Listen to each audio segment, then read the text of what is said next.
Good morning and good afternoon. Welcome to another episode of Before Coffee. It is Good News Day as we cover all the positive things that have been going in the last week and even today. All the good news you need to know about. The world isn't actually going to end, and we're all just trailing along as it is. This is the father and daughter news show where we look up the news about 10 minutes before we start without drinking any caffeine. So let's get into it with our headlines. Today on Before Coffee, cancer survival rates have increased over the past 20 years. And ignore the clickbait headlines. The economy's doing great, and we're also doing great on crime. Specialists say there are benefits to couples sleeping separately. Drift for days in an inflatable tube. Woman rescued off the coast of Japan by passing sailors. And we've discovered a really old temple in Peru. Hope, hopelessness, and heroism. Why theater is making a splash with sport. And it's National Personal Chef Day, so if you have one of those, I don't know, tip them extra. July 16th, 2024, on Before Coffee.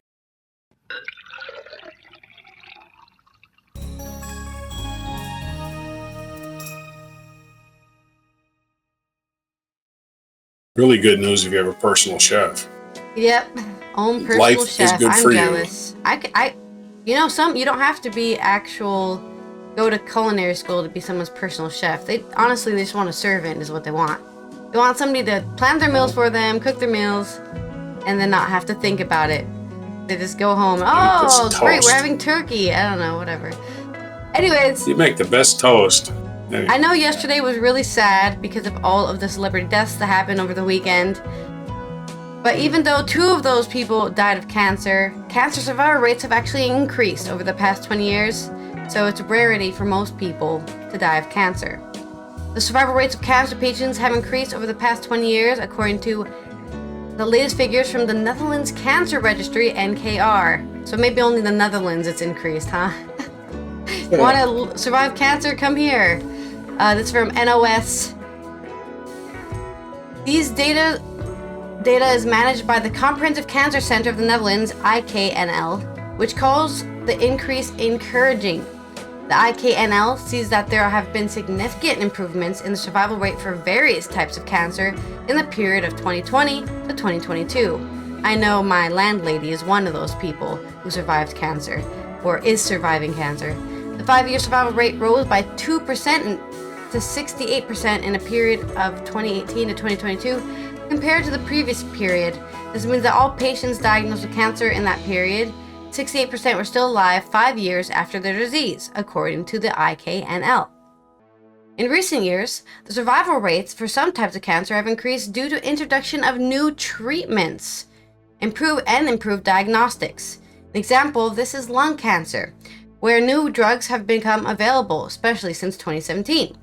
Earlier detection of cancer, for example, through population screening, also contributes to a greater chance of survival. Previously, the IKNL published the figures on survival chances every 5 years. Now it has been decided to do this after 3 years, which means that more recent figures are released. That means that the figures that are slightly less reliable, because people who were diagnosed in 2022 could still die within 3 years. So it could be that people still die and the chance of survival has to be adjusted downwards slightly. Although good results are being achieved with new treatment methods and medicines, the IKNL also warns that it is important to continue to look critically at the effects of the new methods and medicines. In some cases, the side effects are serious and have negative effect on quality of life in the final phase of a cancer patient's life. Yeah, I know, for example, my landlady, she got her entire esophagus removed because she had a tumor in her, somewhere here. Got her entire esophagus removed, so now her stomach is in between her lungs. And that has definitely changed her quality of life because she has to really, really try to eat more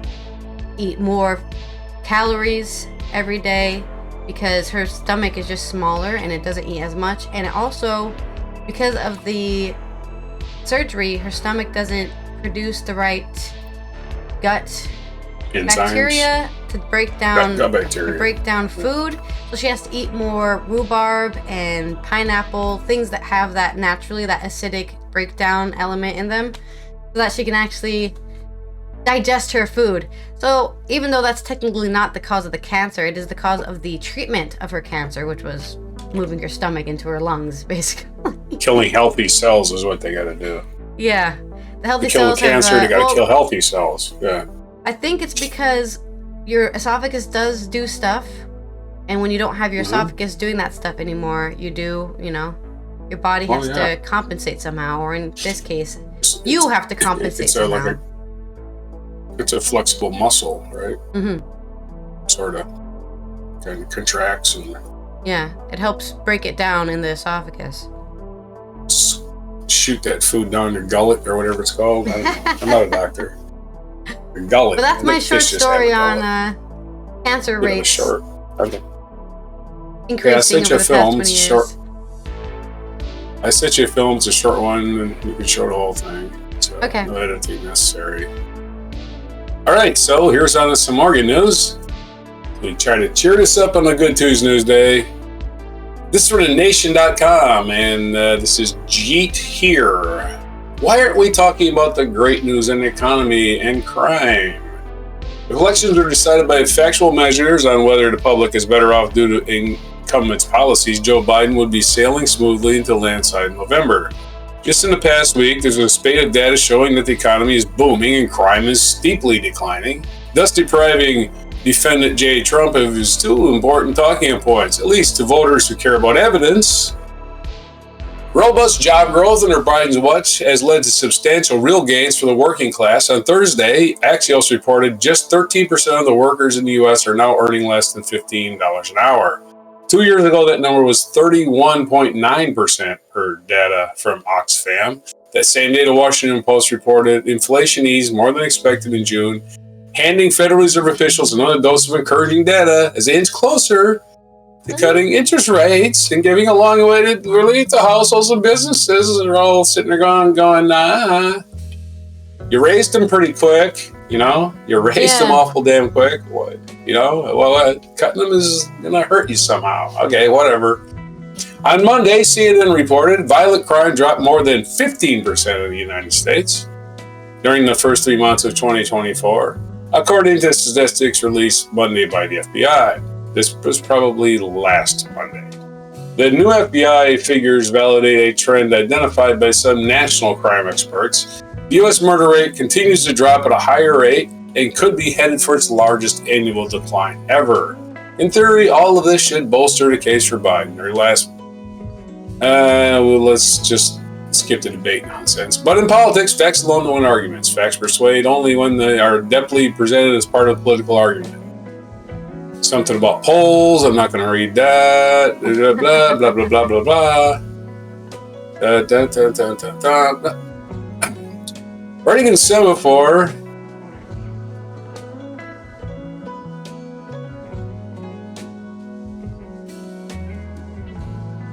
Okay. Well, the problem with all this is great, and all the good news is getting buried right now, is what their point was saying. I'm just saying, this article goes on to list a bunch of things that they describe as actual news that aren't news, And then okay, none of that stuff's even news. That's just stuff you guys are throwing out there as headlines. It's not news. Sorry. Yeah. The news media complaining about the headlines is the funniest thing ever, right? Oh no, people are writing shitty headlines. Well, you're writing headlines. I'm not right. I'm just reading the damn thing, Maybe I should be a headline writer. I would never get any clickbait because I'd be going, everything's great here. Don't ignore this bullshit. Maybe I would get clicks. Anyway, writing in semaphore, journalist Jordan Weisman made a similar point, offered more good explanation. What the good news isn't winning Biden more support. Biden's camp would surely prefer this party's stop this hand-wringing and instead play up the positive developments in the economy. All right, there's some more slanting of the news. Okay, let's ignore that. Biden partisans, of course, resist the analysis and argue that the media is at fault for giving too much attention to Biden's age, which is exactly 100% true, and not enough to the booming economy and falling crime rate, which is 100% true. But this is a pure cop-out, this writer talks about. The economic news is cited in this column appeared in the prominent mainstream media outlets. It's not the media's job to turn these facts into polymedical weapons for the Democrats. It's a job of elected officials. You write the headlines, dude. Dude, every one of your headlines is there to click as clickbait. It's not there to inform. I don't know why you keep saying that. This guy's acting like he's journalistically pure. I hate when I read these articles written by these people. Are so full of themselves. Oh, it's not our job to make sure politicians, blah, blah, blah. 50 headlines in a row with leading headlines telling you how to think and let's think and what's going to happen without even informing you. Nobody reads them. They don't even click on them. They just see them. I guarantee you, 80% of people don't even click on them. They just go, oh yeah, well, that's normal. Economy's doing bad, normal. That's normal, yeah. Economy's doing bad, normal. Economy's doing bad, normal. They never see that shit, ever. I never see a headline saying that economy is good. Ever. I have to search for them. So, yeah, you guys are not writing good headlines and you're not writing the stories. Stop saying it's the politician's job to go find the stories and push them out there. They're doing it. Anyway.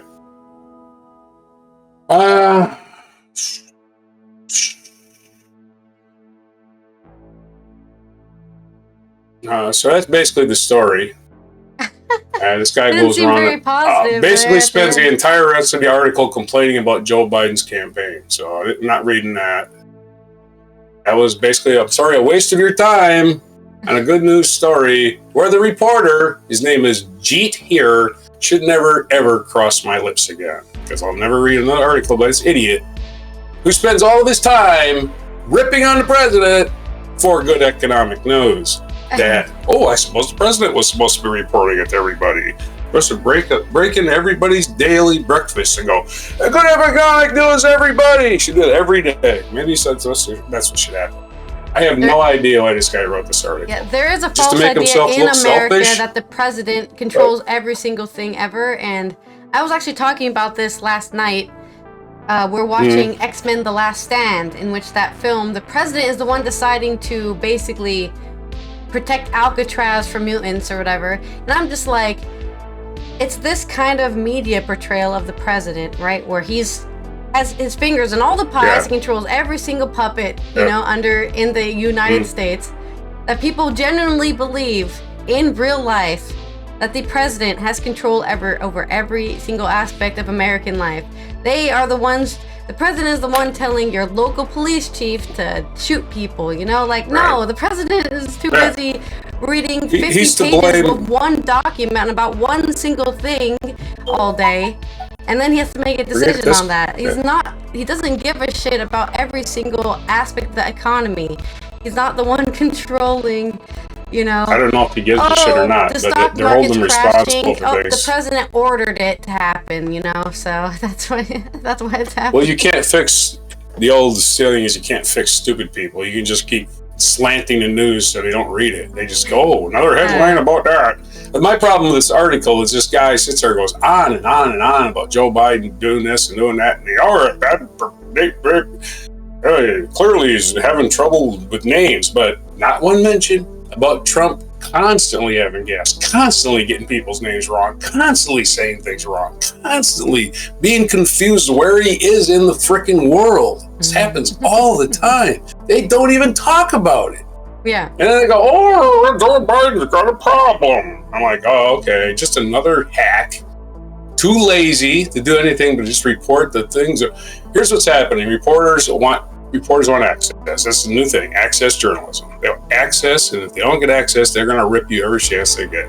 Joe Biden's decided, I don't care about access journalism. But Donald Trump plays that game. He works the reporters. He goes out there and goes, you guys, if you do a positive story about me, I'll give you access. And they go, ooh, access. I wonder if it comes with candy too. And they're like, candy? We got candy. Woo! And the reporters all squirm it and they go, here we go, the Trump bots. I'm so special. Yeah, that's our news media now. Not doing their job. Reporting bullshit as news. And when there's good news, they attack the president anyway. Anyway, back to you. Fed up. Anyway, back to you. Well, there is an article by Josh Boak where he talks about how Biden is calling for a 5% cap on annual rent increases, and he's planning to tame inflation. So I guess there's a story. Inflation's been tamed. It's been tamed for 2 years, but hey, whatever. Let's just keep pretending it's going up. Keep your foot down on inflation, it'll just keep on rising, right? Because you have to pay attention to it or something. But it's up to the Fed. Once they cut interest rates, inflation is going to go down. It will. Yeah. Quarter point is not going to freaking, oh my God, everybody's got a huge supply of money. That's not going to happen. Not a quarter point. That's only ever cut anyway. Well, anyway, I'm sorry. In lifestyle sorry for the news, bad karma on that so-called good news story, because it was not. It was poorly written. Believe me. I'll ever see that guy's name again. I'll make a note. Ever see this guy's name again? In completely not political news, we have information on sleeping separately as a couple and how it could actually benefit most people. This is from Leanne Itali on AP News, coming out of New York. Michael Solender and his wife have been together for 42 years. They slept in the same bed for the first 10, taking to separate rooms after that. Their sleep separation was due to his developing chronic and heavy snoring that eventually led to a diagnosis of sleep apnea and his use of a CPAP machine. After the machine eliminated his snoring, they continued to sleep apart in their Charlotte, North Carolina home because of other issues. He's typically warm at night and she's usually cold. For us to maintain separate rooms For us to maintain separate rooms for sleep just makes for a healthier relationship and a better relationship, said Solender, 66. There's no shame attached to it. There's no stigma. Snoring, temperature variations, cover stealers, and tossing and turning often lead to partners sleeping separately. Other issues are also in play, including illness, different work shifts, partners who go to bed and get up at different times. More than 1/3 of Americans said they occasionally or consistently sleep in another room to accommodate a bed partner. Yeah, I also do that sometimes, mostly for myself.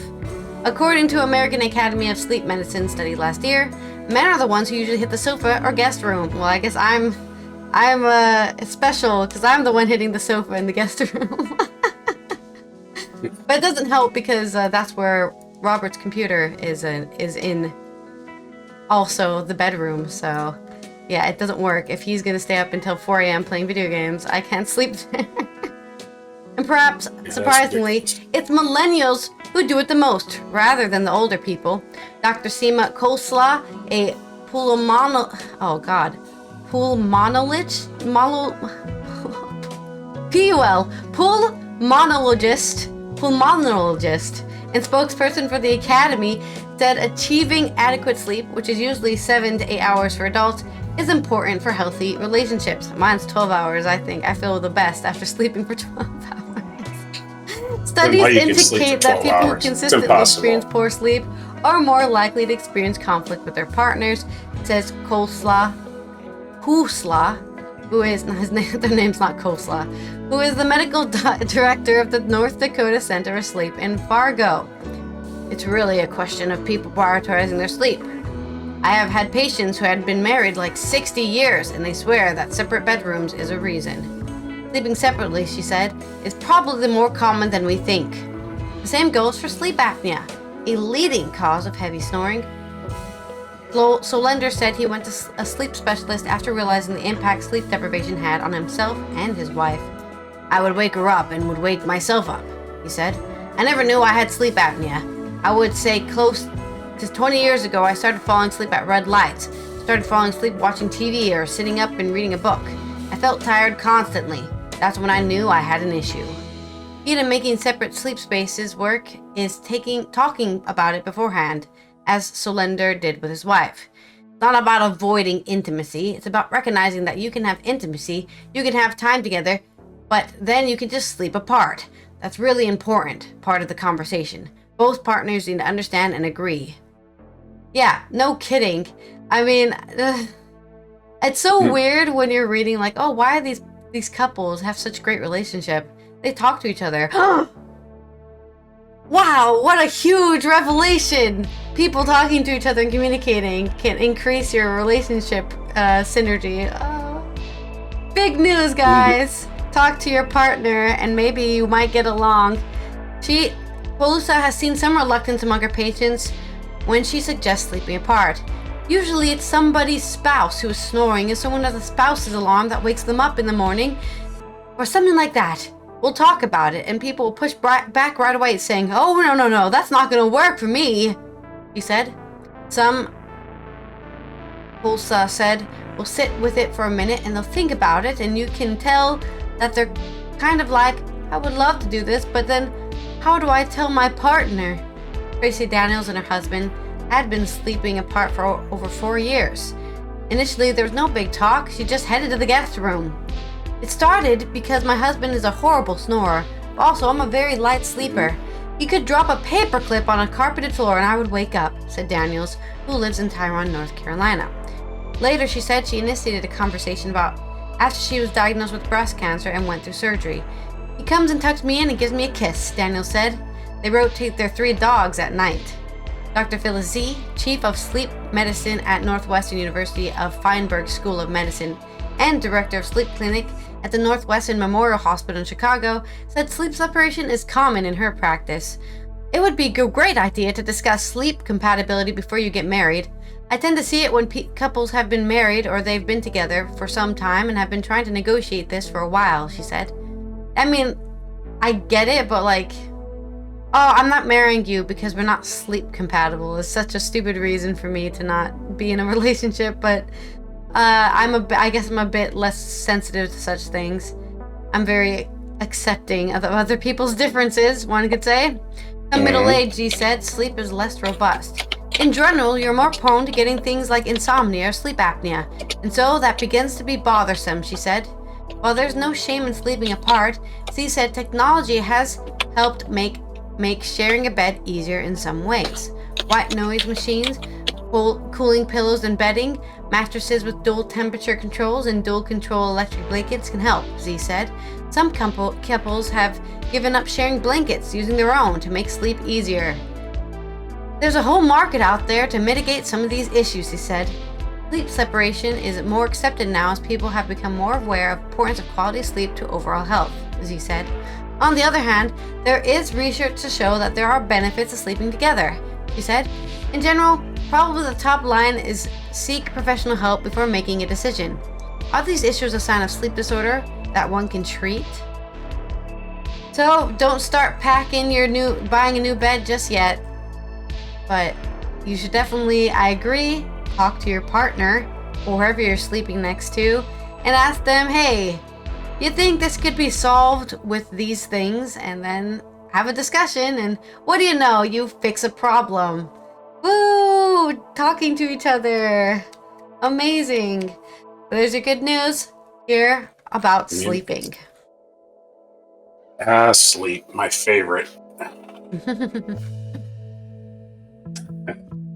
Okay, so on to some more good news, and hopefully I didn't get sandbagged by any of these articles. Like in the middle, they're going to tell me something.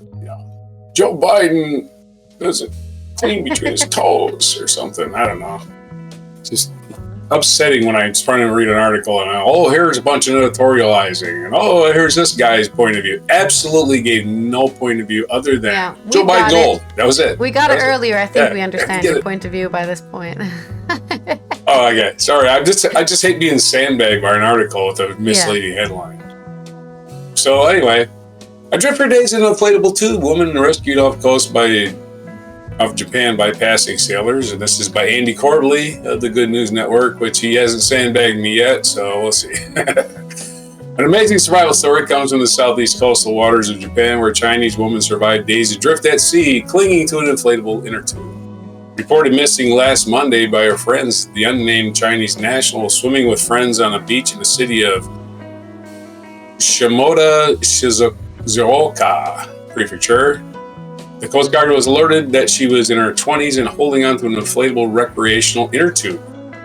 That's a long ways from the water park, I gotta say. The woman was located in Shizuoka and wasn't until 8 a.m. on Wednesday, 36 hours after going missing, that a passing cargo ship encountered her in the waters of the Baso Peninsula in Chiba Prefecture.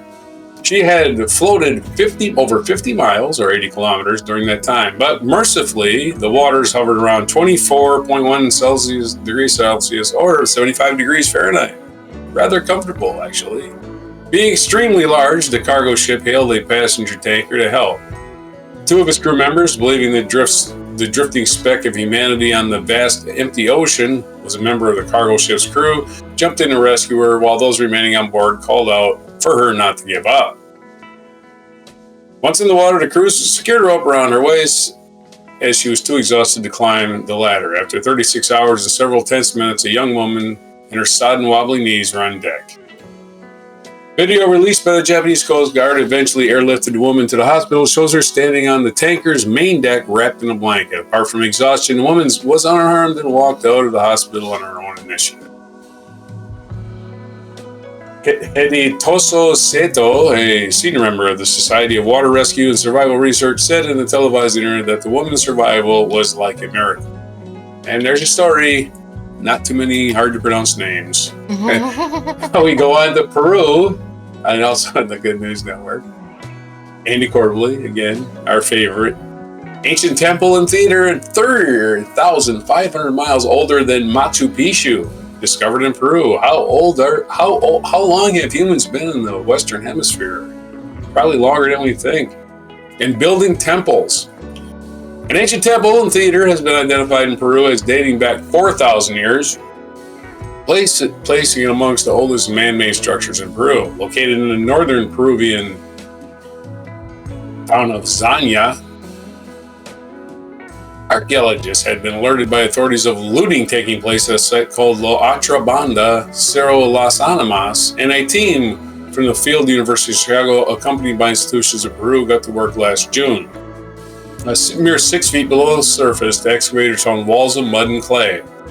Extending the survey plot to nearly 33 feet in length, they uncovered what seemed to be a theater, with a backstage area and staircases that led up to a raised platform. It was so surprising that these very ancient structures were so close to the modern surface. Luis Moro Yonorinyan, never going to pronounce that song, Yananyan,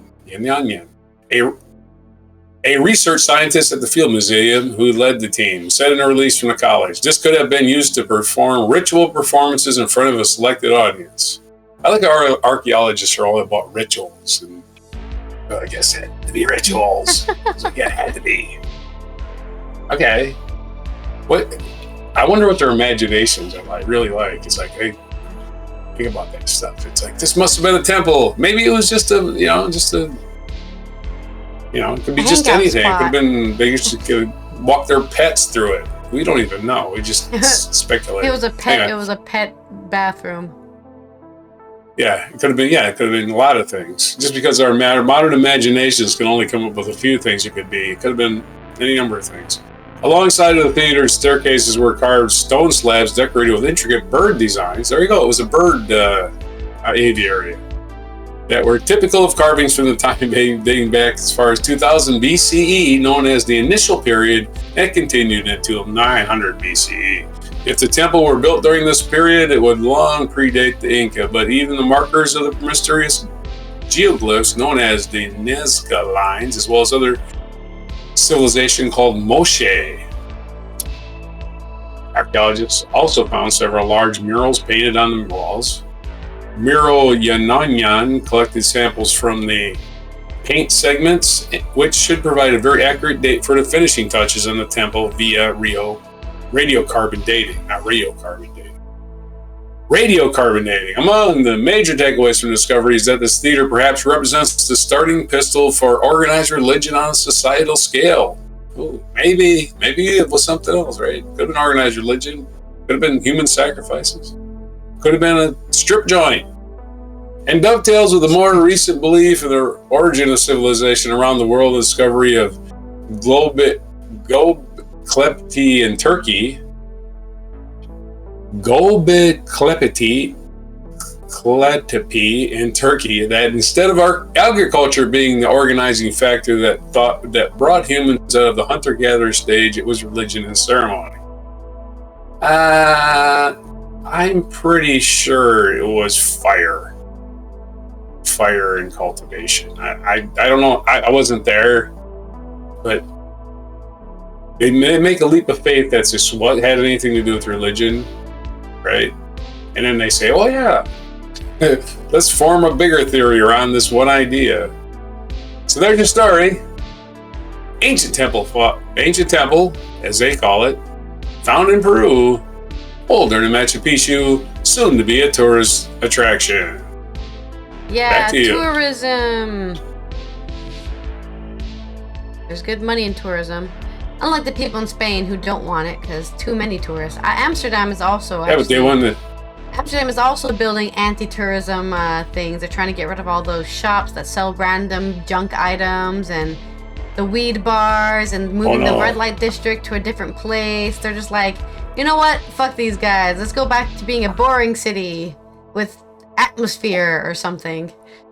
But they're a welcoming country. That's their reputation. How lame. All right, we're tired of being the good guys. A really long article that I hopefully won't go into too much into, but it's about British theater and how they're making a splash with using sports to challenge hope, hopelessness, and heroism, and classism, and all sorts of things. This is from, I guess this is more of like a investigative report on why are so many British theater companies covering sports specifically. This is from Emma John on The Guardian. Will no one think of the playwrights? Defeat in Sunday's Euros final stole the perfect ending from James Graham, who is currently updating his footballing hit Dear England for its return to the stage next year. Still, at least Gareth Southgate's men didn't go out in their quarter-final shoutout against Switzerland. The possibility that an underwhelming campaign might be ended by penalties caused a flurry of texts between Graham and director Rupert Gold at the end of the extra time. Sports are having a moment in theater. Brad Pitt, like Dear England, used football to explore what it means to live in the UK today, exploring gentrification through the lives of 3 teenage hopefuls on South London estate. Red Speedo, which follows an elite swimmer caught doping, has just opened on Orange Tree. Director Matthew Dunster has pursued the project for 6 years. It's the most finely tuned play about capitalism that I've come across for a very long time. All the moral compromises that the characters make in the name of success. Isn't that true? I know I'm experiencing that as a content creator myself. For the longest time, I did not want to stream on Twitch because I didn't want to support Amazon in any way. But the bills started a calling, and I had to pay the bills. So Twitch it was. Kate Atwell's test match was recently performed in the same space, interrogating racism and other colonial legacies through cricket matches set 200 years apart. This month, Hannah Kurami's play about her teenage years at Coventry City fan in the 90s, Ingerland, arrives at the King's Head, London, for South Asian Heritage Month. Meanwhile, in Stuart Pringle's The Bound, at Newcastle Live Theatre and London's Royal Court, 2 football obsessives nervously await the outcome of a local derby.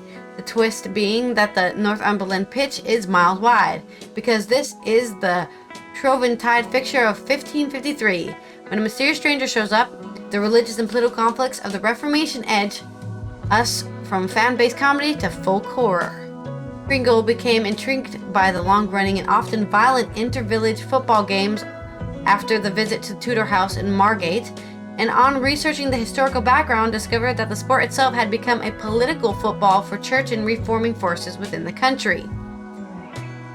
That it felt like it had a lot to say, reflects Pringle, whose work premiered in Newcastle in June, particularly about the way in which the north of England has been buffeted by the winds of political change without a great deal of consideration. So, all those words, that was a lot of words. That was a lot of word diarrhea is what I would call it. But basically, he wrote a play about a time in 1553 when football was being used as kind of violent war games between Reformation and non-Reformation Christians in and around Newcastle. So somehow they turned it into a sort of a religious and political thing when it's simply people kicking balls across fields. Sport atavistic affiliations are a useful proxy when grappling with issues of identity, whether geographical or social. Atwell describes it as a volatile territory, full of vehement patriotism and ancient feelings. Makes sense a terrain for theatre artists to want to work in, says South African-born playwright, who also worked as associate director on the New York production of Red Speedo. Provides stakes very clearly because the audience can immediately understand what the terms are. Test match premiered in San Francisco, a city not known for its cricket following, Nat well admits that American audiences were unlikely to pick up on the granular detail of the metaphor. But at the same time, there's almost Brechtian distance that definitely resonated with American history. The legacy of slavery still has a huge impact in the contemporary culture, so that very much was felt. Atwell wasn't a cricket fan before she wrote the play. She just happened to catch a women's T20 match on TV one day. American playwright Lucas Nath, who wrote Red Speedo, also came to sport like an alien visiting Earth, particularly when he found himself baffled by the emotional response to the Balco scandal on doping in baseball. People were quite upset about it, said Hanath, but I didn't really understand why it was a subject of a congressional hearing. I was confused as to how doping was any less fair than any number of other performance-enhancing elements, like who can afford more training. That question shaped a play he described as a thought experiment at how we draw the line between what is and isn't fair. Sports is an arena in which feels like really black and white, and challenge that is disturbing in a way that I don't know that people are always 100% conscious of. Yeah, well, it's similar to how there's certain people with actual physical enhancing things, like their body does something better. I mean, Michael Phelps is famous for being able to swim the best because of how his body works, but he's not disqualified because of that. But then there's trans athletes who, if they perform even a bit better than another woman, they're using their previous man body to be better than women, which is not how bodies work. But it's dumb indeed. It's very dumb. So you were disappointed in the ending. Yeah. For some, the great appeal of sports-based drama is its ability to celebrate the underdog. Alongside Trevor Wood, Ed Weil co-writes award-winning plays based on unsung athletes of the Northeast, including Mariner-turned-rowing pioneer Harry Clasper and world champion boxer Glenn McCroy. Bella, which toured London and Newcastle this year, tells the story of the centre forward Belly Ray who scored 133 goals for Blythe Spartans in the 1917 and 1918 seasons. Obviously, it's about football, but it's also about the role of women in society, says Woe. How they give everything to save the war effort, but how they were undermined and told to go back to home and procreate again. Similar to League of Our Own. Woe, plays about sports have obvious appeal. They bring punters in. We get people who have never come to the theater before, he says. Not everyone likes football, but everyone knows about sport. Pringle echoes that. The fact that his play had a football angle made it hugely appealing for live theater in Newcastle. Dunster, an advocate for populist commercial theater, applauds plays like Warbella. If we just make theater about theater, then you are shrinking your audience in a futile, existential way. 10 years ago, he directed The Saints by Luke Barnes at a pop-up theater in Southampton that was created in the town centre en route between the pubs and the stadium, and served as an advertisement to the fans, the very team the play was about. It was built literally to capture a new audience. Red Speedo, with its text-heavy monologues, made commercial theater producers nervous, says Dunster, one reason for the long gestation period of this production. While there is a certain abstraction to the play, lead actor Finn Cole has shown a serious commitment to realism, spending months on a diet and training regime. Why the necessity? The shape of a swimmer's body is quite unique, says Dunster, and he's in Speedos all the time. There's more. Cole will also be waxed from head to foot by opening night, says director. His girlfriend has booked the place so that she can video him when he's having it done. We all want to see that video. So, dedicated actors becoming the main actor for Speedo in the doping scandal as they cover the challenge. What did they say? Red Speedo was challenging capitalism and this whole idea of like how doping is not allowed, but having physical or more training or a better coach, is allowed. What is that line between, cheating and not cheating in sports, and exploring that in theater? Really interesting. Lots of plays in here that if you ever see them on a playbill somewhere, maybe check them out if you're a lover of sports and really see a different side to what sports games are. I also want to mention, it is interesting they mentioned this British woman who scored 133 goals in 1 year. And it was about the Warbella play. And I want to point out that even though the men's team lost the Euros this year, in 2024, the women's team has won multiple times, I think, and they don't get any credit for it. There was a social media post, which might not be true, but they were getting in the cab, and they were talking to the cabbie about how, I got really interested in football when Britain or England won the Euros, and then they were like, and the cabbie went, they've never won the Euros. England has never won the Euros. And then she's like, yeah, they have. The women's team has. And famously, the women's teams of a lot, even in the U.S. as well, completely get overshadowed by any of their accomplishments because, hey, there aren't men kicking the ball into the net. It was a woman, so it doesn't count. We love the American women's football team in America, unless you're a Trump supporter and then you hate them because they have a lesbian. Or maybe 2 lesbians or 3 lesbians, because God knows we give a shit about people's sex lives and they're playing sports. In my experience with female soccer players, a lot of them are lesbians. Same thing with softball. Yeah. Same thing with tennis. Same thing with tennis. Very. I mean, whatever. I mean, it doesn't mean. I guess it's about being butch, huh? Isn't that what it is? Yeah.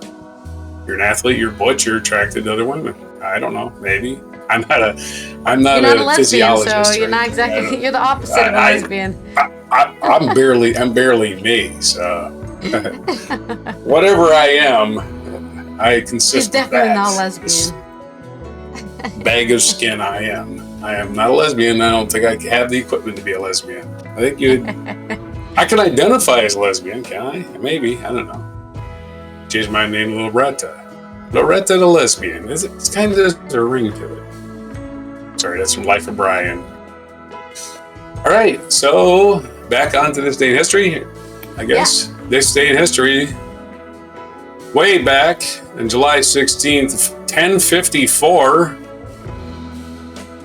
Humbert of Silva Canida, cardinal and papal legate, excommunicated Michael Cyrilius, Patriarch of Constantinople, who retaliated by excommunicating the cardinal, which led to the schism between the churches of Rome and Constantinople. Oh boy, can't we all get along? What about the Spanish Inquisition, folks? Aren't you guys thinking about, torturing?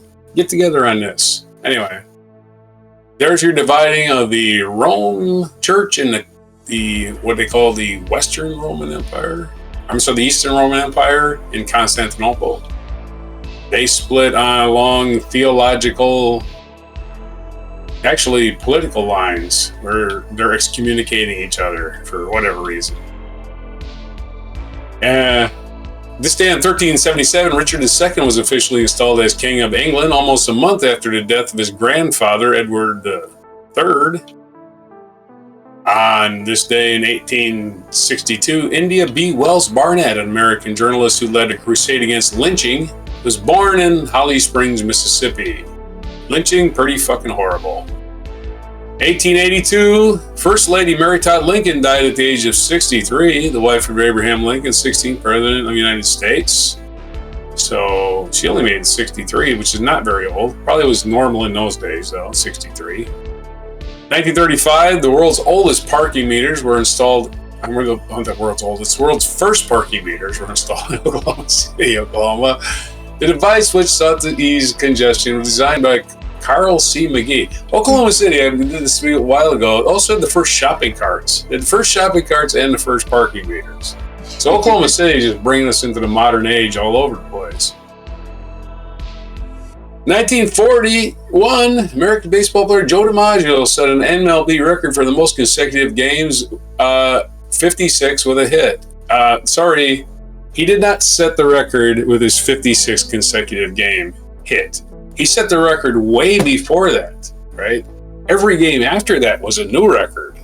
Now, the record ended the following day, which makes 56 the record. So Britannica getting their facts wrong. He didn't set a record at 56. He set the record every time he hit in a consecutive game. I think the record was 41 back then. And when he got to 42, that's when the record was set. So, correct your grammar, Britannica. Anyway, 1951, J.D. Salinger's A Catcher in the Rye, as if he wrote another book, which centered on a sensitive, rebellious adolescent Holden Caulfield, was published and later became a classic. So on this day, Catcher in the Rye was published. 1965, one of our featured events, the Mont Blanc Tunnel officially opened, linking France and Italy. At the time, it was the world's longest vehicular tunnel, spanning 7.3 miles or 11.7 kilometers. So in 1965, the Mont Blanc Tunnel, which, tunneled through the mountains into Italy and, between Italy and France, the Alps. And it opened on this day, 59 years ago. 1969, another thing that featured explosions, like blasting tunnels do. Apollo 11 lifted off from NASA's John F. Kennedy Space Center in Florida, and 4 days later, two of its astronauts, Neil Armstrong and Buzz Aldrin, became the first humans to set foot on the moon. Unless you're a Trump voter, you think that never happened. That's another thing that's universally accepted by Trump voters, too. They're anti-vaxxers, and they don't think the moon landing happened. I swear, that's one of the traits. Low information, don't believe in science, can't learn. There you are. 1979, Saddam Hussein became the president of Iraq, and his brutal rule, which lasted 24 years, marked by costly and unsuccessful wars with neighboring countries, as well as atrocities against the Iraqi people. Oh yes, he was a bad man. 1999, American publisher and lawyer John F. Kennedy Jr., the only son of U.S. President JFK and First Lady Jacqueline Kennedy, died after his airplane crashed off of Martha's Vineyard, Massachusetts, also killing his wife and her sister. Oh, it was nice of Britannica to remember their names. Oh, they're just gum on it. Okay, Britannica, come on now. Let's give it some more details. You can give their names. Nobody's going to sue you. 2001, Jacques Rogue of Belgium was chosen to replace Juan Antonio Samaranch as the president of the International Olympic Committee. Okay, big news there. 2004, Chicago officially opened its Millennium Park, which featured fountains, eye-catching sculptures, and a large outdoor concert facility designed by architect Frank Gehry. And of course, Millennium Park's where they celebrated Obama being elected. I remember that night. What a glorious night that was. 2017, American filmmaker George A. Romero, who is known for his horror films, notably Night of the Living Dead, which launched a series of related movies, died at the age of 77. So he died in this day. 2017. Our featured event, another big explosion. First atomic bomb exploded near Alamogordo, New Mexico. Oh yes. Up at the Trinity site, out in the White Sands Missile Range. The United States tested the first atomic bomb this day in 1945 near Alamogordo, New Mexico, and the following month dropped atomic bombs in Hiroshima and Nagasaki in Japan, hastening the end of World War II. Big old boom and starting the nuclear age is what happened there, and we've been suffering consequences ever since. Ginger Rogers' birthday today, it's right. Ginger Rogers, the dancing partner, known for dancing with Fred Astaire, but doing it backwards and in heels, as they say. Born on July 16th, 1911 in Independence, Missouri. Died April 25th, 1995 at the age of 83 in Rancho Mirage, California. Other birthdays today. Roald Amundsen, Norwegian explorer. He went to the poles. I think he went to both poles, right? Pretty sure. 1907, Barbara Stanwyck, American actress, is born. She, didn't she marry Ronald Reagan? I think so. Ginger Rogers' birthday we mentioned. It's also Will Ferrell's birthday. Oh, Ricky Bobby's birthday. Yeah. And Barry Sanders. That's what. Happy birthday, Will Ferrell. Born in 1967. Barbara Stanwyck was born in 1907. I do believe she was married to Ronald Reagan. The first Mrs. Reagan. And Will Ferrell, 1967, so he's turning 57 today. Oh man, he got old fast. Bernie Sanders was born this day in 1968, American football player and Hall of Famer. And what day is it today? It's only two things today. It is National Corn Fritters Day. It's corn fritter. What is a corn fritter? Might as well look it up. Corn fritter. National Corn Fritters Day on July 16th encourages us to fry a batch of these crispy, flavorful bites of corn and batter. Make them with fresh corn, and the celebration will be even better. And bright, crispy morsels make a great addition to summer barbecues and backyard gatherings. The main ingredients include corn meal. It says corn, meal. It should say cornmeal. Egg, milk, and butter. While they may have originated in the South, corn fritters can easily be changed up with peppers, onions, or herbs to give them a regional and seasonal flair. Corn fritters. It's also, of course, National Personal Chef Day. I have no idea why we need this, but for the upper 1% of the world that can afford personal chefs, yippee yahoo for them. I guess somebody got to cut your food for you because you're a little baby. So good for you, you rich.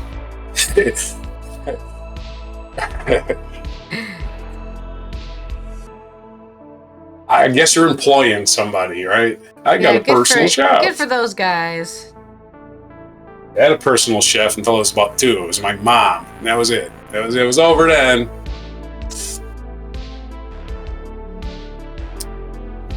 So there's your story. There's your stories on July 16th, 2024 on Before Corn Fritters. Okay, this has been Allison here from the Netherlands.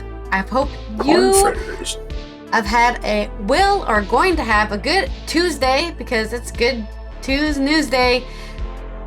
Especially Will Ferrell. Yeah. He said Will. We will see you tomorrow for Wacky and Weird Wednesday, where we'll cover all the weird animal news that happened last week or so. Don't forget to subscribe, turn on those notifications so you can get notified when we go live / post a video. We'll see you tomorrow. Take care out there. Here is the mic drop moment. That's loud. A road tunnel under Mont Blanc. The dream of decades has come true, and the Paris-Rome motor journey is cut by 300 miles. Black and white. France and Italy, this was an historic occasion. And the joint opening ceremony quality news footage. Young quality footage. There's de Gaulle. Yeah. 2 tapes were stretched across the entrance of the French side. The famous general will become president. I mean, this is 20 years after the war. De Gaulle was actually one of the reasons the UK didn't join the EU. He was like, these guys are just going to join and leave, and then they ended up doing that. He was right all along. And look, they drive on the proper side of the road, the right side.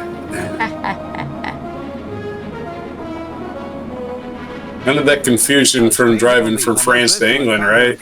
Not just below ground, but underneath 8,000 in the tunnel. That doesn't mean that there aren't any customs to get through.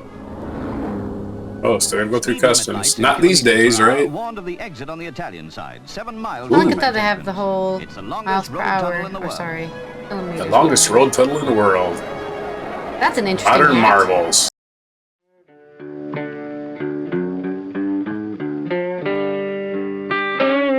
Be sure to hit the like, subscribe, and notify buttons, and follow our other channels, Toxic Alley, History of Gravy, and Scratchy Old Records.